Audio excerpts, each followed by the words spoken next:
When you think of a truly catastrophic volcanic eruption, one name probably pops into your mind: Tambora. For 200 years, it's 1815, eruption has been the undisputed king of calamities. It was a blast so powerful it plunged the world into a year without a summer, and it's the benchmark we measure all other eruptions against. But what if I told you that, for centuries, we had the story wrong? That an even bigger monster has been hiding beneath the waves, an eruption so massive it makes Tambora look like a firecracker? Well, it turns out history needs a rewrite. Today, we're uncovering the story of Kikiyaka, the largest volcanic eruption of our current geological era, 7,300 years ago, off the coast of southwestern Japan. A submarine volcano called Kikiyaka unleashed a cataclysm that is almost impossible to comprehend.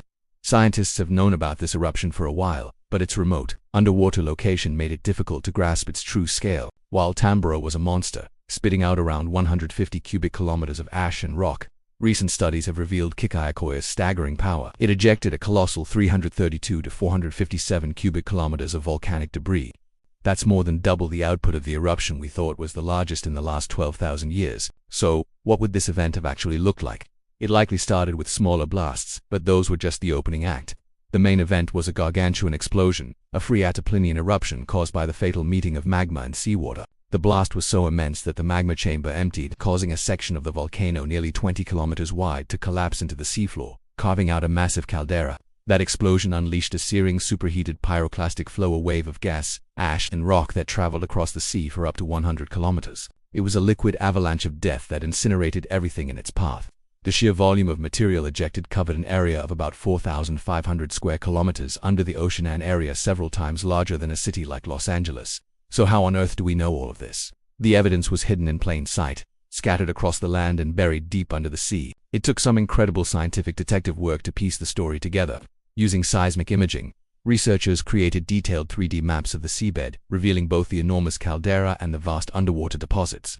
Remote-controlled underwater robots then drilled into the ocean floor, pulling up sediment cores that held the final clues. These cores revealed a thick, glassy layer of ash spread over a huge area, a perfect chemical match to the Kikiyaka eruption. On land, the volcano's fingerprint is everywhere. Ash rained down across most of Japan, falling over 1,000 kilometers from the eruption site. In southern Kyushu, the closest major landmass, it buried the entire landscape under more than a meter of ash in what scientists believe was just 16 hours. The power of these events is almost unimaginable. Kikiyaka is just one of Earth's hidden giants. What other supereruptions do you think we should uncover next? Drop your suggestions in the comments. For the prehistoric people of the region, the consequences were apocalyptic. The pyroclastic flow and subsequent ashfall completely wiped out the local Jomon populations and their culture in southern Kyushu. The eruption also triggered a monster tsunami, with waves potentially reaching up to 30 or 40 meters high, slamming into coastlines and flooding the land. For anyone who survived, the world was changed forever. The thick layer of ash destroyed entire ecosystems, killing the plants and animals that people depended on. Archaeological evidence shows that the land remained barren and uninhabited for nearly 500 years. It took almost 1,000 years for human culture to fully recover in the region, with survivors forced to completely adapt their way of life by turning to the sea for food.